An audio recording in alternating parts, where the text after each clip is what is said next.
welcome to the X Factor Festival second edition powered by Zafar. And it is my absolute pleasure to introduce Miss Navya Singh here, who is a passionate journalist and is known for her expertise in digging out stories that otherwise remain untold.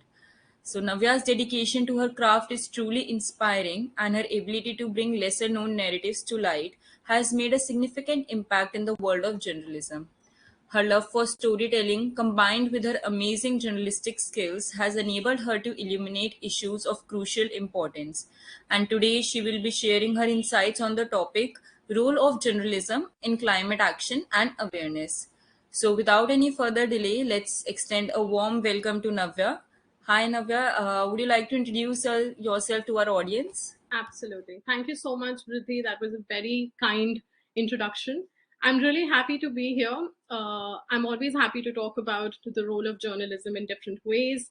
And I have been in this profession for more than 5 years now. I started with a TV channel and I moved to digital organizations after that. And now in 2023, I'm running my own company and we're actively focusing on climate action and sustainability. So, can you bring light to how you first become interested in journalism, especially when it came to uncovering untold stories? That is, I think, your LinkedIn bio also, which is a very amazing line. I was really intrigued by that. Yeah, so like any other student in the 11th or the 12th grade, I was still figuring out things. I did not really know if I, so becoming a journalist was never really out of passion. It wasn't really a part of the plan.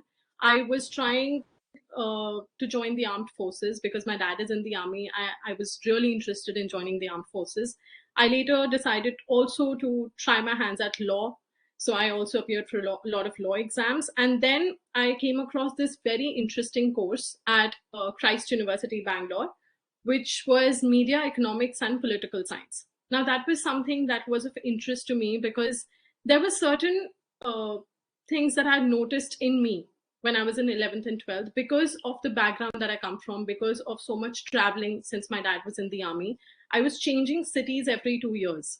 So there were different issues that I was able to identify in every new city. There were different issues affecting the people and almost everything around it. Say, for example, what people in Jammu and Kashmir are facing versus what people in Goa or Bangalore are facing are very different in terms of social Right. issues, economic issues, everything.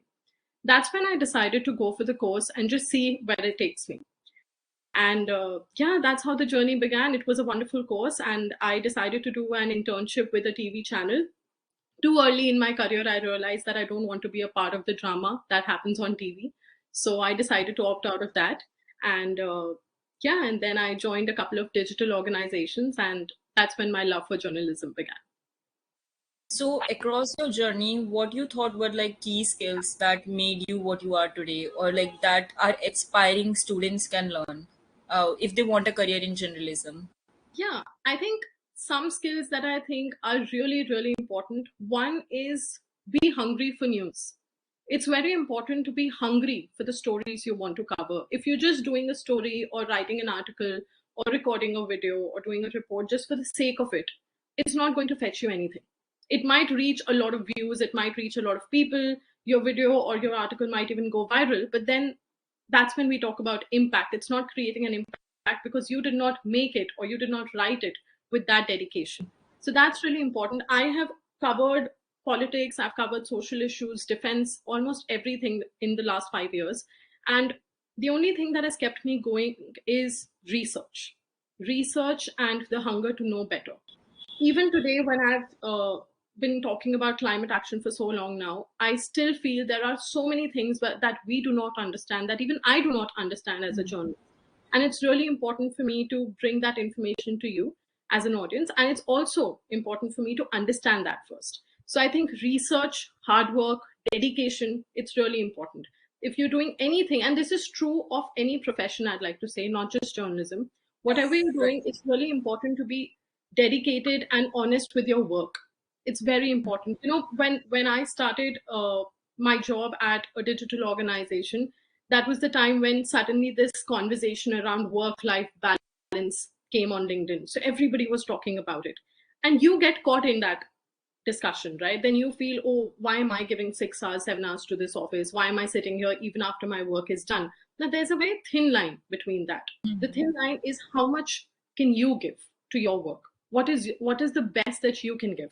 There are times where I have compromised on some personal functions, some big events for my work. And yes, I do feel bad about it, but I don't regret it because I can see the results now. I know that I missed out on something only because I was very dedicated to what I want to work on. So I think these skills are really important. And apart from this, one very important skill is communication. I can be a brilliant storyteller. I can be a wonderful journalist. I can be a great speaker. But if I can't communicate my ideas in one language or in a way that my audience understands, it's not going to help me. So, that way of communication, by communication, I do not just mean a good hold over the language. What I also mean is how you talk to your audience. Journalism needs to become about a conversation that people have with the audience. That I think is very important. And at News with Navya, the idea has been exactly that I talk to my audience. It's a conversation, which is why they feel they're a part of it. Communication is really very important, and it's not just about journalism. I think you just need to be able to tell people what you feel in every Absolutely. manner. Absolutely. Absolutely. And so you shifted to climate awareness and climate action after going through a lot of different genres of journalism, I can say, I guess. Yes. So what do you think are like role of journalism in climate awareness? How do you combine these two? So it's actually an interesting story. I was talking about climate action and environment related stories when I was with big organizations earlier as well. But what I noticed was there was very limited coverage or very limited seriousness towards climate stories. Say, for example, for an organization that is very active on social media platforms, you have to publish 10 stories in a day. What I observed was environment was the last priority. And even when we choose to talk about environment, we the kind of stories that we publish usually scare people or build this fear around climate action. Every day there is a new report. We say that there's so much plastic in the sea that in the coming few years there'll be more plastic than fish in the sea. There's so much air pollution, people are dying, there are extreme weather events, there are floods. The idea was exactly that. The idea was the approach that I identified was wrong. You cannot tell people that this is a problem that's happening that affects you and me, and you are the one who's doing it.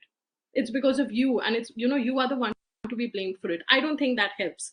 That's exactly what I wanted to change. That's exactly that I thought had to change when it comes to climate and environment, which is why when I started News with Navya, the idea was to empower people with solutions. The idea was to tell them that you are the one who can make a difference, and whatever you do on an everyday basis, whether you buy a product, whether you go watch a movie, whether you go out for a trip, everything matters in this discussion around climate action. So I think that is something that's really important. And the role of journalism in climate action is, as I said, about awareness. Everybody knows the planet is in trouble. Everybody knows, there are extreme weather events, pollution is bad, and plastic is a big problem. Emissions are bad. We all understand that. We all know that. But how many of us really know what we can do about it? We've heard these terms, right? We know sustainable lifestyle, eco conscious lifestyle, eco friendly lifestyle. But what about it? Today, if I ask someone, do you think you live an eco friendly lifestyle? For them, it's really difficult to identify what exactly does that mean. So the idea is to first explain things to people, which is why climate journalism is all about awareness. It's about telling people what the crisis is about and then what they can do about it. Right. So I think it's also about what our sources are. Like when I used to read climate related news, it's always about like it's always scaring us but not providing solutions. And I was always concerned like how should I improve it, but I never knew. Yeah. So I think it's more of an impact if you give the solution, and these solutions are just doable. You can just do it easily. Absolutely. Absolutely. I think a perfect example of that would be when I started with a couple of videos, we started talking about sustainable living. Now, that is a term that is very trending. A lot of people tend to use it, but a lot of people do not understand what it means. So, a lot of my audience asked me that, what do you mean by sustainable living? What do you think is enough for us to sustain our lives, our everyday needs. I started with something very basic. There was a video I did on sustainable clothing. And in that video, I can be seen wearing a sari that actually belongs to my grandmom. And it's Okay. her blouse, it's her sari that I'm wearing. And that's what I usually do. I've not bought, I mean, if you've seen News with Navya's videos, I'm usually in saris, but I've not bought a sari, I think, in 5, 10 years. I've only used my grandmother's saris or my mom's saris. And I told them that, this sari can at least make 10 outfits for you. That is sustainable living. That you don't go out every time you step out to buy something. Ask yourself this question: do you really need it? Or do you have something at home that can help you make it? Now, I used that particular sari, I cut that to make tops, I cut that to make kurtas, and all of that. So that ways I'm striking a conversation with my audience. I'm telling them that not only am I talking about sustainable living, I'm also implementing it in my life. So why can't you do it? That I think is important. So I think sustainable clothing is a very trending thing right now. But apart from that, what else can we be sustainable in? Like something that is not very much talked about. So it's actually interesting that the first thing that most of us, the first item that we use when we wake up is a plastic brush. Right. That's where we start this entire journey of harming the planet, of using items that we should not. But actually, if you look at it, we're not the ones to be blamed, because we have used something like plastic as per our convenience. Plastic was not meant to be like this, but we started changing it so much that it started fitting into all our requirements. But talking about sustainable living, it can be about anything. For example, drinking water. Don't purchase plastic bottles. Purchase something that is eco-friendly. Carry your own. Sustainable transportation. Taking your individual vehicles when you have an option of taking the public transport. Sustainable eating when it leads to a lot of wastage. Eat only what you can or what you wish to. Don't eat extra, don't throw it away. It can be implemented in every aspect of your life. Now, slowly, as and when I have started increasing my awareness about these things, I have started making changes.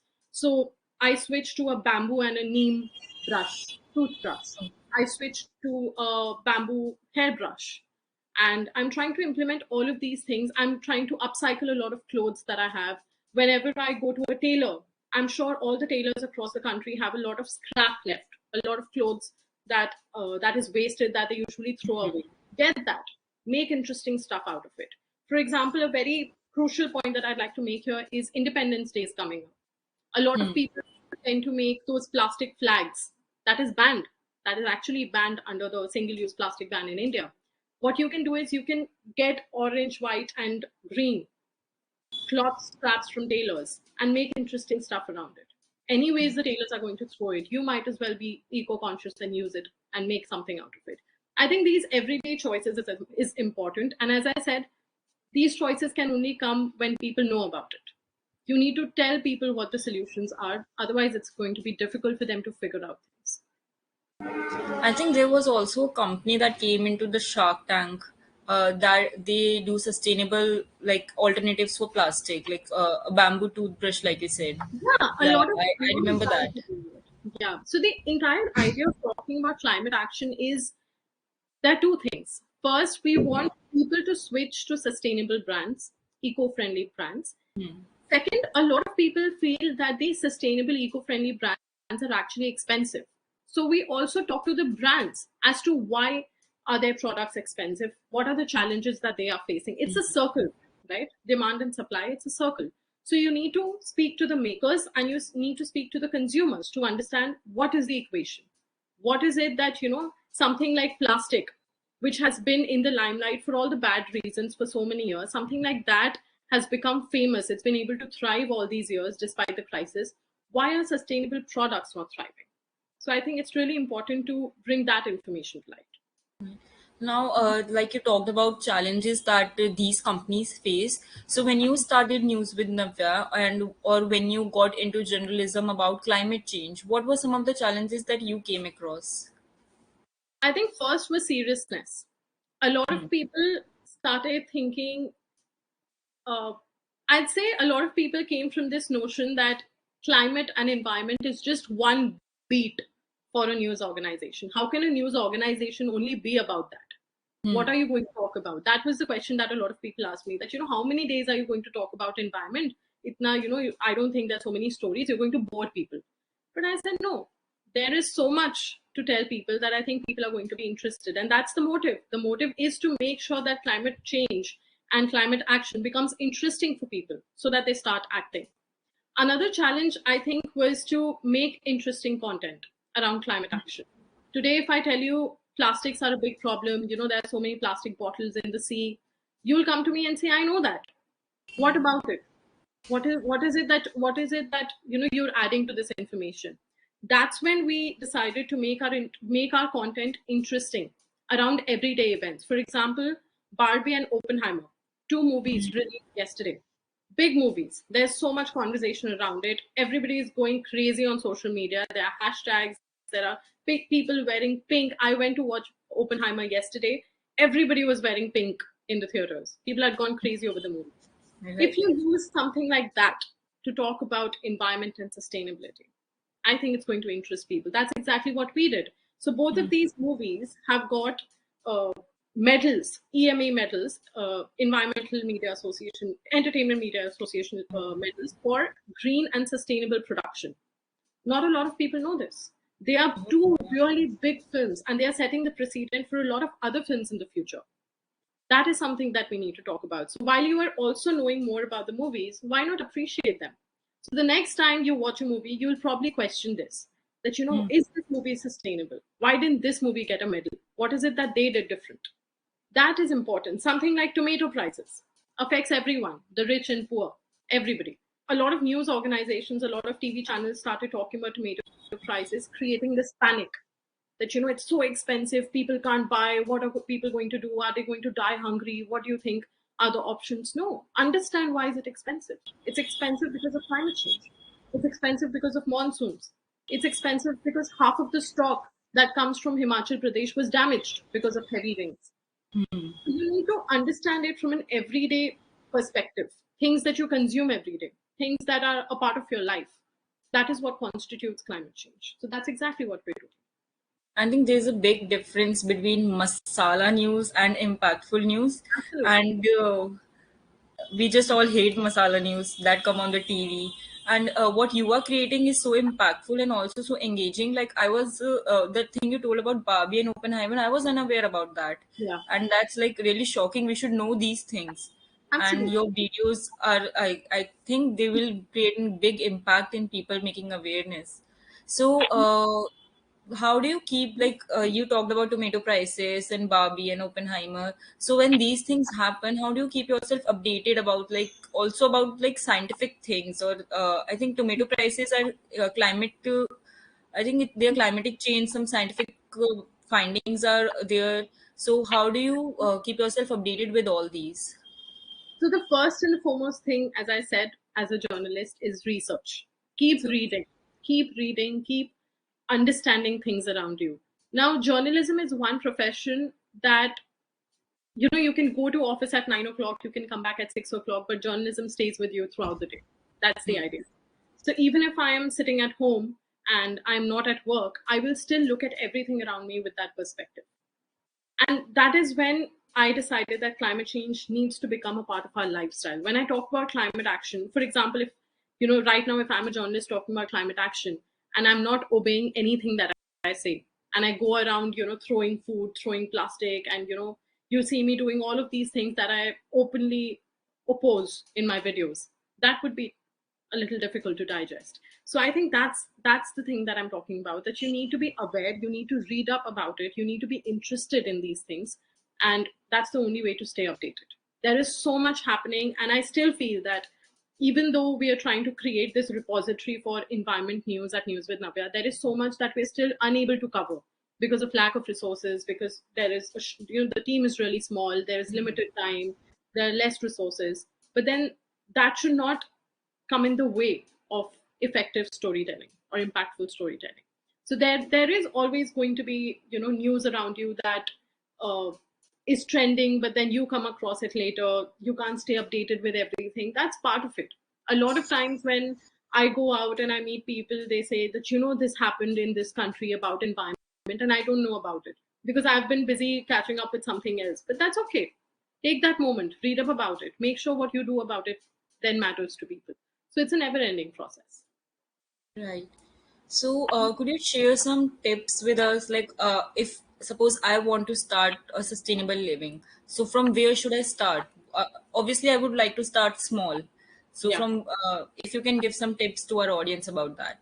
Absolutely. So, what I think is important to understand at first is a lot of these terms become very overwhelming.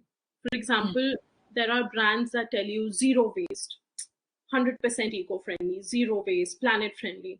Don't get overwhelmed with these terms. There's nothing called zero waste when you start a sustainable living. You can't start with a zero waste living. You need to start with a less waste or a slow waste, right? Identify what you can do in your lifestyle to reduce the impact that you have on the planet. And these things come from within. For example, the kind of clothes you wear, the places you go to, how you go to these places, the kind of food that you eat, the kind of products that you buy. A lot of people I know who follow News with Navya, because I interview a lot of sustainable and eco-friendly brands, people said that, we've been ordering products from this brand, this eco-friendly brand, this zero waste brand, this sustainable brand. That's not going to help. The idea is excess of anything is bad.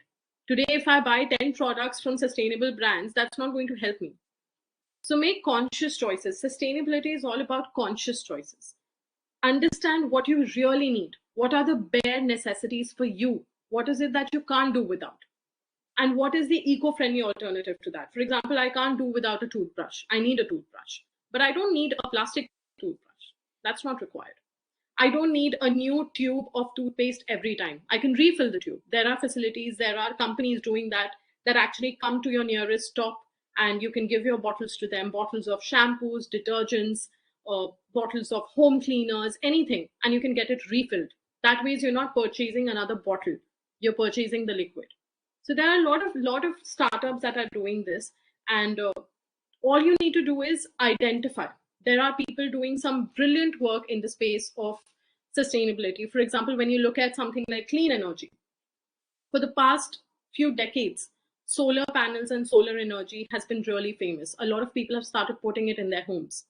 But a lot of people don't want the design of their roof to go different. So they're not very keen to put solar panels. But then there is a company that makes solar tiles that can be put in whatever shape you want around chimneys, so that your roof looks exactly the same. There are solutions for almost every problem that we have today for people who are trying to switch to a sustainable alternative, to an eco-friendly alternative.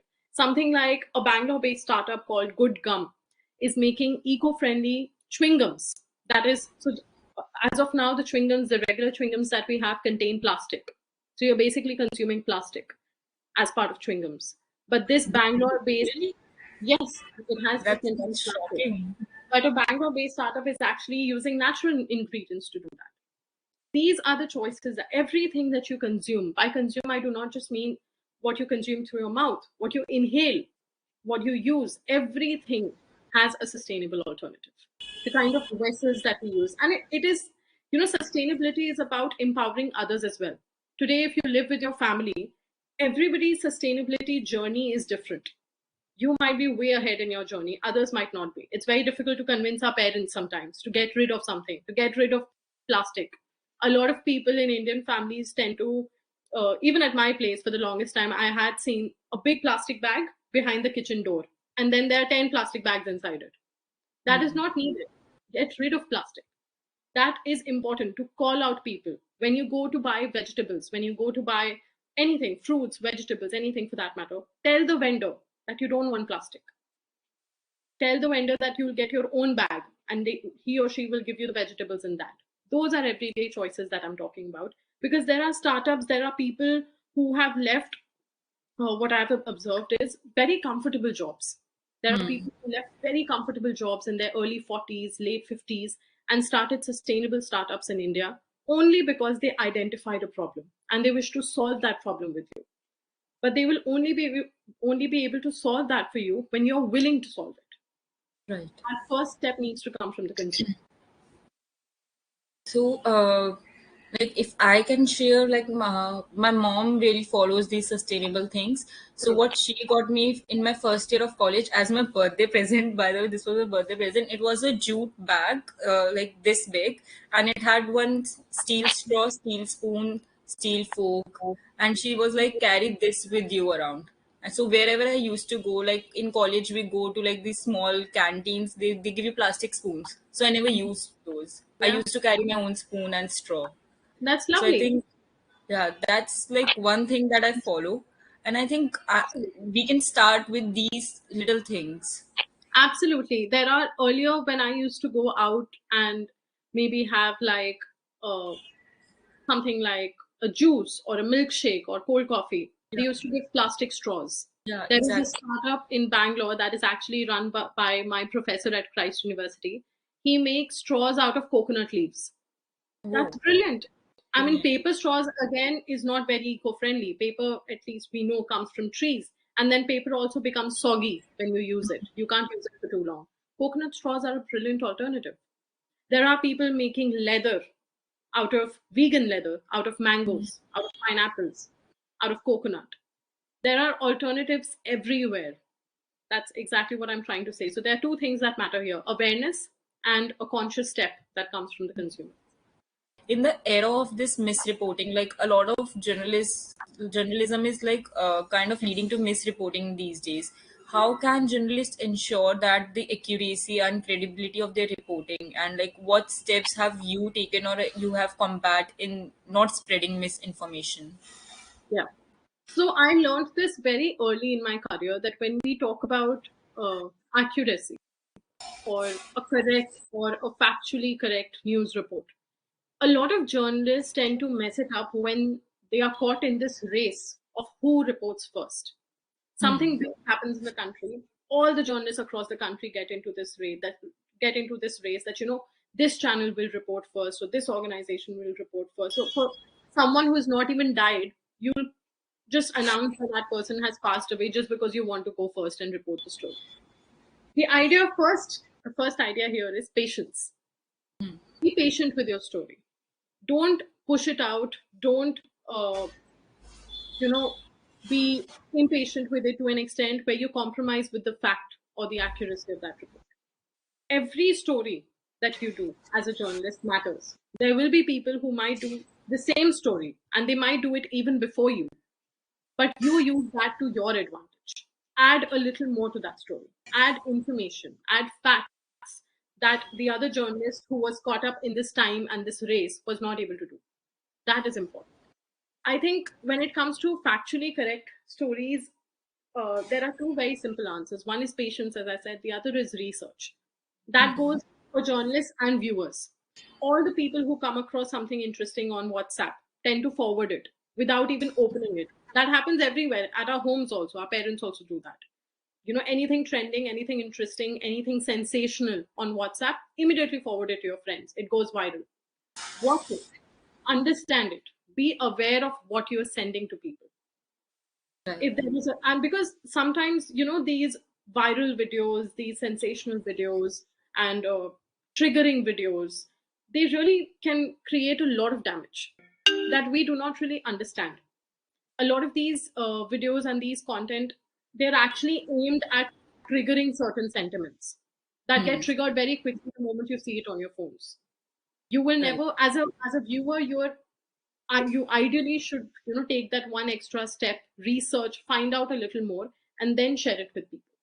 And as a journalist, I think any information, any news piece, anything, any lead that comes across to you has to be verified with proper sources. And even if there is a little bit of doubt with that story, never go ahead with it. It's very Hmm. important to be factually right. Right. Right. I think like I agree. WhatsApp thing is really messing people right now. That's Absolutely. true. Absolutely. That's true. Before moving on to our last question, let's enable public chat so people can ask questions that they have for you. Swapnil, can you please enable the public chat? And audience, you can drop in your questions for Navya. And meanwhile, I will take up my last question with you, which is like a lot of us in the recent few years lost faith in journalism mainly because of TV. because what they report is, I think, very misleading and very harmful also to certain sentiments. So, could you share some of your personal experience or moment in your career as a climate journalist that reinforced your belief in the power of journalism and the positive influence that it holds for climate changes? Absolutely. I'd like to make a point here. A lot of people say this, that people are losing faith in journalism, which I think to an extent has been true. A lot of people do not, uh, trust journalism so much with the kind of impact that it should create. But I think the it's a little misunderstood. I think journalism is not about people like me. Journalism is not about journalists. Journalism is not about news organizations or TV channels. It's about everyone. Every person in this country is a journalist if he or she is, in their limited capacity, helping spread the right news. Today, sitting in a particular city, if you know something that I do not know of, and you know me personally and you share that information with me, you are doing your bit. That matters. That is journalism. Journalism is not about people standing with cameras and mics. It's all about the right information, the spread of right information, and the right awareness. That I think is very important to understand, because that idea not just puts the responsibility on anchors, reporters, and the media group, but also citizens, people who participate in this journey of journalism. I think that's really important. And I would you like to repeat your question, the question that you asked? Yeah, it was like, in your experience, was there a moment or your personal experience Yeah. in your career that reinforced your belief in this power of journalism? Yeah.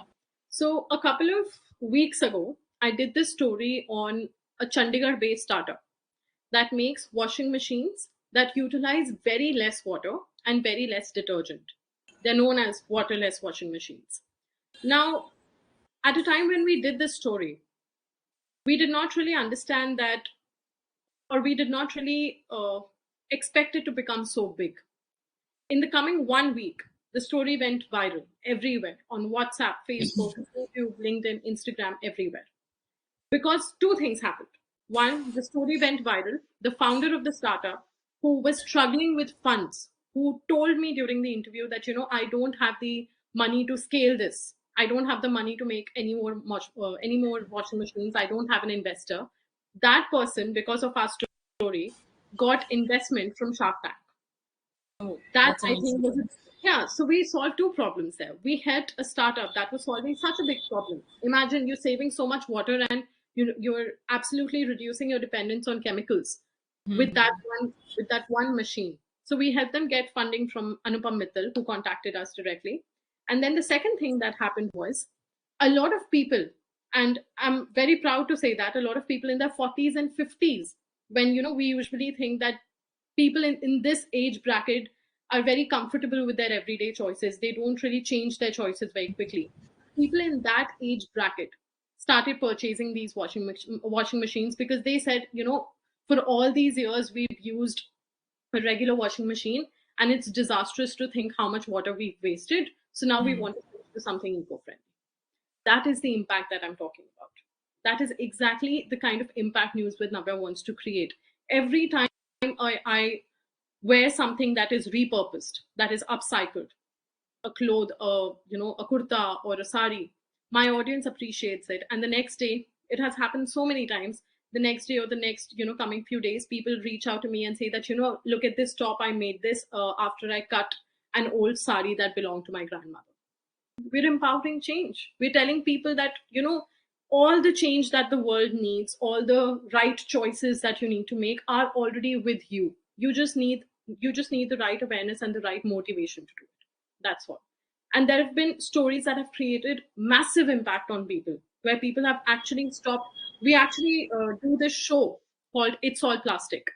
We talk about plastic. Imagine there is a show that is dedicated to plastic. I never came across something like that in my journalism career.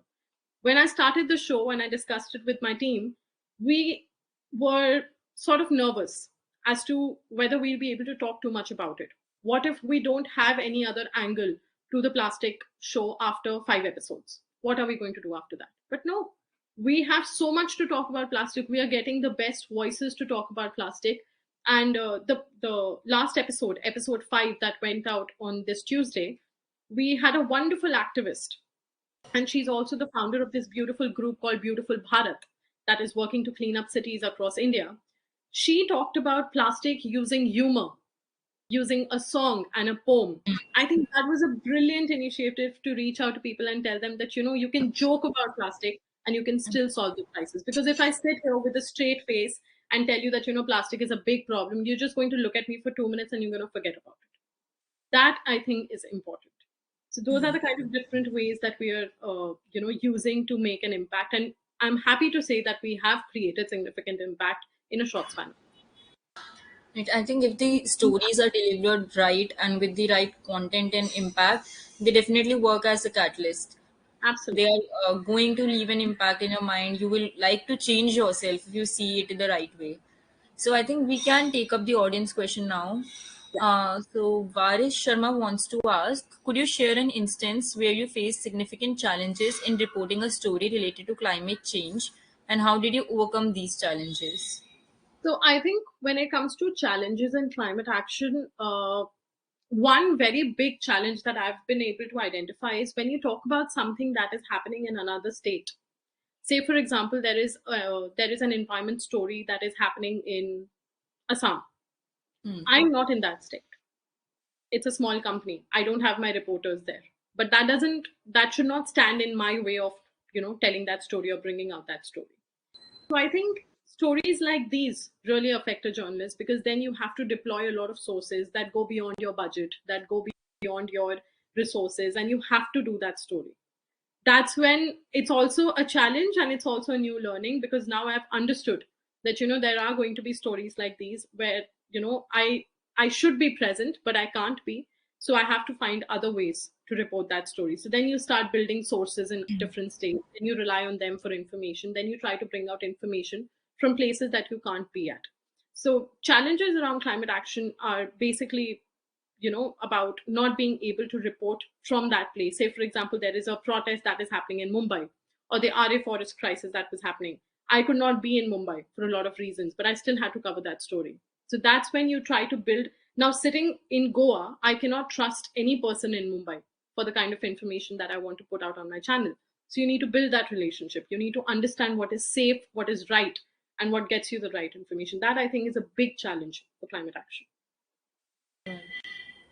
So, moving on, Kshitij wants to ask, government tries to implement many policies related to climate action. Do you think they are resulting in anything positive? So I think the government has initiated a lot of policies around climate action, and be it about cleaning up cities, or be it about cleaning up water bodies, or other things as well. Implementation is something that is interesting. Why I say that is because something like cleaning up cities has been really successful in a lot of cities in India. That has happened because of the people power, the kind of communities that are there, how well they've been able to adapt to the changes that the government wants to see. Other cities, it hasn't been really successful. For example, I'm based out of Goa right now, and whenever we talk about environment problems in Goa, we look at mining and we look at forest, trees, or sanctuaries. We don't talk about garbage. Garbage is a big problem in Goa. Nobody talks about that. Policies around these need to be framed properly. You need to identify. What I also think is there are environment problems that are fixed to a city, that have become stereotypical for a city. When I talk about UP, I talk about dirty water bodies. When I talk about Goa, I talk about mining. When I talk about Bangalore, I talk about garbage and air pollution. But there are 100 other problems around environment. Something like a ban on single use plastic. We made a big announcement that India banned single use plastics in 2022, July. What happened to that? We can't see it implemented. Even today, if I step out of my house and I want to get something like onion and tomatoes, I'm sure the vendor is going to pick out a plastic bag and put the tomatoes and onion in that bag. Not been implemented properly. So I think it's really important to, you know, we do announce a lot of big policies, but it's important to check on the implementation. Single use plastic is something that was supposed to be announced. A ban on single use plastic was supposed to be announced in 2019. It was announced in 2022, and even though 1 year later, I don't see the impact. That I think lacks in India. I think government do lack in implementation a lot. I think It it's may. a collective effort. It's a collective effort. I believe this, that if tomorrow you go out to pick out vegetables or anything, to you go to a supermarket, you go to a vegetable market, any market, and you want to buy something, and you say that I'm not going to take it in plastic. I think a lot of people, if they start saying that, if they start refusing plastic, vendors will have to get something else, and there Right. are alternatives to that. Right.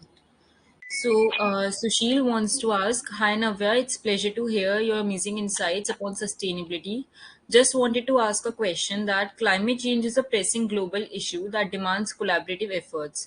How can journalists collaborate with other stakeholders such as scientists, activists, and policymakers to enhance the impact of their climate reporting? Yeah. I think this is a very interesting question, and I was actually going to talk about it, might have missed it. Climate change, I think, is one global movement that requires everybody to come together. It's not a competition. This, I think, needs to be made very clear to everybody. It's not a competition.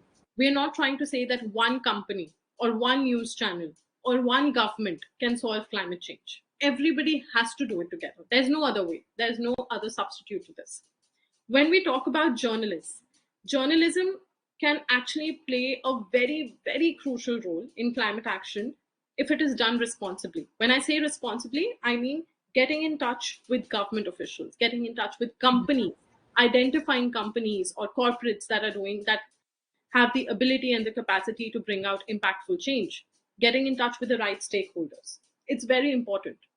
Journalism in today's date is not just about getting information, it's also about getting the right people together on board. I am happy to say that at News with Navya, all the sustainable and the eco-friendly brands that I've built, and the kind of audience that I've interviewed, and the kind of audience that I have, I think all of them together have become a community. News with Navya has been able to, make this community of eco-conscious people. So today, if somebody who follows our channel wants to know more about sustainable packaging, they can get in touch. They can directly get in touch with one of the brands that I interviewed to know more about sustainable packaging. You need to build a community as journalists. That I think is very important because, as Sushil here says that it's a global issue, then obviously it affects everyone. It affects the rich and the poor. It affects almost everybody around the world, around the country. So everybody has to come together to solve this crisis. Right. It's a collective effort. That's Absolutely. true. So, a last question Nishant Singh wants to ask, I joined journalism to create a noticeable impact. Do you think working at a traditional media house will enable me to do journalism and document actual unbiased stories? How should I navigate my career? I was actually waiting for a question like this. See, the idea is, I am not here to tell you that you should not go and work with a media house or a TV channel or a newspaper or anybody. All I'm trying to say is what happens with your career and what happens to your idea of journalism and what you wish to do, what is the impact that you wish to create, depends on you. Today, if I decide to, work for a TV channel or a newspaper, I know there are going to be things that will be uncomfortable for them. I know there are going to be stories that I feel strongly about, but they are going to reject it. Now, what happens then? The solution is to stick to the story that you want. Believe in your story. Make sure it happens. Now, that journey is difficult. A lot of people tend to lose hope during that journey. A lot of people tend to say that, this industry is very toxic and, you can't talk about issues that matter, which is true. But then you've got to fight it. When I was working for digital organizations, I was in Bangalore for a lot of years. And I did this incredible story where two big builders, DLF and Hiranandani, these two builders had created amazing societies in a very posh area in Bangalore. But when you step out of the society, there is no road.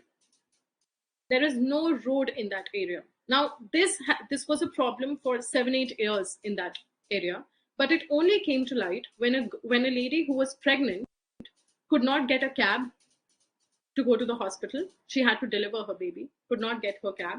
could not get a vehicle to come there pick her up. So the people in that residential society inverted a cot, put her on that, and carried her on their shoulders to the nearest circle, and that's where a cab came and picked her up.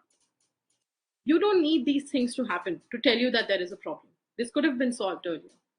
Now, I did this story, and within a couple of weeks, there was a road. We made sure we get in touch with the MLAs. We made sure we create a big issue out of this, because this is a basic right that you need to have a road outside your house. It's causing inconvenience. There were children going in, walking in on that road. There were no street lights. It's unsafe, extremely unsafe. And it's not some rural part of India that you might get away with and say that there are not enough resources, there's not enough money. No, that's a big city and a posh area. Now I did that story with a big organization, and I was later told that who cares? Nobody outside Bangalore is going to care about this road. Get over something else. Try something else. Try something more sensational. You will hear these remarks. You will hear people tell you that what you believe in is meaningless, and what they want on screen and what they want on the paper is very impactful. But that's when you've got to make a choice. If you are, not as committed with your story, there are going to be 100 people to pull you down and tell you that just leave this, focus on something else. That's why I say, if you're hungry for your news, you're also going to make sure that it happens. If you've worked so hard for something, I'm sure you would not just let it go just because some people don't approve of it. So that fight is a little tough. I hope, Nishant, your question has been answered. And this brings us to the end of this session. What an amazing session with you, Navya. It was really lovely talking to you. And I think News with Navya is fighting for a cause and creating a great impact. And I hope you all the best for your future. And I hope you guys do great. And I will definitely be watching your videos for Thank more sustainable living. And thank you, audience, for joining in. And I hope you got some amazing insights on sustainable living. And this brings us to the end of the session. So thank you, Thank you so Navya. much. Thank you so much, Vidhi. Had a great time. And I'd like to say to all the people here that climate change is something that requires everybody to come together. And we are just trying to tell you that there is a positive approach to this. We're trying to tell you to look at everything around you with positivity, which is why we have a show called The Good News Show. We've completed 27 episodes of The Good News Show talking about positivity around climate action, and we will continue to do that. And for all of those people who haven't seen my work, go follow News with Navya, and I'm sure you'll be able to contribute in a lot of ways. Thank you. Thank you. Thank you, everyone. Bye bye.